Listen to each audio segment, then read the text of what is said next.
Welcome to the Banker Lamp. Please enjoy the video. You start immediately by assessing the rust.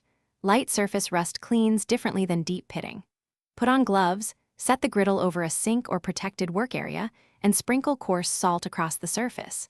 Use a wire brush or steel wool with a little dish soap and warm water to scrub in circular motions. This mechanically lifts loose rust and old seasoning.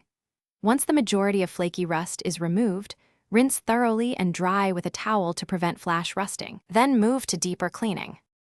Now tackle stubborn rust and pits by soaking only the affected parts in a 50/50 white vinegar and water mix for up to 1 hour. Watch metal closely because vinegar etches cast iron. After soaking, scrub the loosened rust with steel wool or a rotary brush. Make sure to neutralize acidity with a baking soda rinse and a thorough water flush. Dry immediately with a towel, then heat the griddle on medium heat until completely dry. This ensures no new rust forms and prepares the surface. You finish by restoring the protective seasoning. Apply a very thin, even layer of high smoke point oil to the warm griddle, wipe off excess until barely visible, and bake upside down at 400 degrees for 1 hour. Repeat oiling and baking 2 to 3 times for a reliable polymerized layer. Once cooled, test with water drops. They should bead.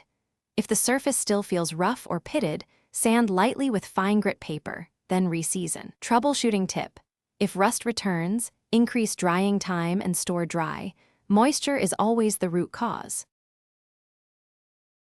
Thanks for watching. If this was helpful, leave a like and consider subscribing. See you next time.